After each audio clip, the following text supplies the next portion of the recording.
Je m'appelle Maxime Delaunay, je suis producteur au sein d'une société que j'ai créée avec mon associé Romain Rousseau qui s'appelle Nolita Cinéma. Alors Nolita Cinéma a été créé il y a 7 ans maintenant, on a produit 13 longs métrages, 20 courts métrages et on commence à faire du documentaire, des séries télé, des unitaires pour des plateformes ou des chaînes de télévision. Alors le premier film qu'on a produit, on a eu la chance qu'il soit un succès, s'appelle Les Souvenirs, c'est l'adaptation du roman de David Fuenquinos qui était un best-seller, qui avait été vendu à 500 000 exemplaires et le film a fait 1 100 000 spectateurs, c'est notre premier film, ça arrive rarement, voire jamais, et on a eu cette chance-là. Et ensuite on a fait le premier film d'Orelsan qui s'appelle Comment c'est loin, on a fait Il a déjà tes yeux, film de Lucien Jean-Baptiste, l'histoire d'un couple noir qui adopte un enfant blanc, qui a été vu par 1 500 000 personnes, et c'est un des premiers films qui est sorti aux Antilles de manière libre, on aura l'occasion d'en parler.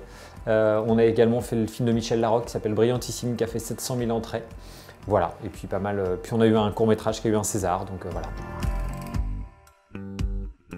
Moi, j'ai fait une école de commerce et dans une école de commerce, j'avais la volonté de créer pas mal de choses et au sein des choses que j'ai créées, j'avais monté un petit festival de cinéma étudiant. Alors c'était des qualités toutes médiocres puisque c'était des films de campagne des bureaux des élèves, donc j'imagine que chacun pourra s'imaginer quel est le niveau artistique de ces films. Mais j'avais invité un monsieur qui s'appelle Dominique Besnéard, qui était agent artistique. J'ai fait le pied de grue auprès de lui pendant 6 mois pour qu'il vienne. Au bout de 6 mois, il est venu.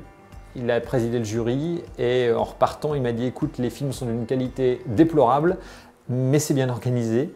Donc je pense que tu as un truc à faire dans ce métier. Si tu veux, viens faire un stage. » Et j'ai fait un stage quelques temps après. Donc je suis arrivé chez Dominique quand il partait d'Armédia et qu'il crée une société qui s'appelle Mon Voisin Production, qui a donc été la société productrice de 10%, la série notamment.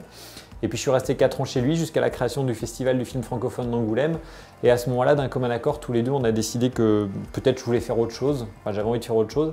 Je suis devenu agent. Il m'a présenté à Bertrand Delabé. Je suis resté agent chez Armédia pendant 4 ans. Et là, j'ai rencontré plein de monde. Voilà, ça a été un truc extraordinairement structurant. Et au bout de 4 ans, je travaillais avec Romain, qui était déjà producteur, lui de son côté. Et on a décidé tous les deux de créer Nolita Cinéma. C'était donc il y a 7 ans maintenant. La principale qualité pour moi, c'est la curiosité. Je dirais ensuite, c'est l'écoute. Je crois qu'il y a une partie de culture, à mon avis, mais qui est assez liée à la curiosité et l'écoute. Et puis l'abnégation. L'abnégation parce que le métier de producteur, c'est avoir une idée, être entêté et ne jamais la lâcher et la faire progresser centimètre par centimètre. Moi, j'ai grandi loin du cinéma, loin de Paris. J'ai grandi dans un village de 700 habitants en Basse-Normandie, à la Normandie maintenant. Du coup, si j'avais pas croisé des gens comme Dominique Besnéard ou d'autres, dont on aura l'occasion de parler, donc si j'avais pas croisé des gens qui avaient la volonté de transmettre, en fait, j'aurais pas pu faire ce qu'on fait aujourd'hui, c'est-à-dire rencontrer mon associé, faire plein de choses qui sont liées au cinéma ou à d'autres choses. Tous les à côté nourrissent en fait la fonction de producteur et le cinéma, mais transmettre, c'est essentiel, absolument essentiel. Donc je veux absolument transmettre. Ouais.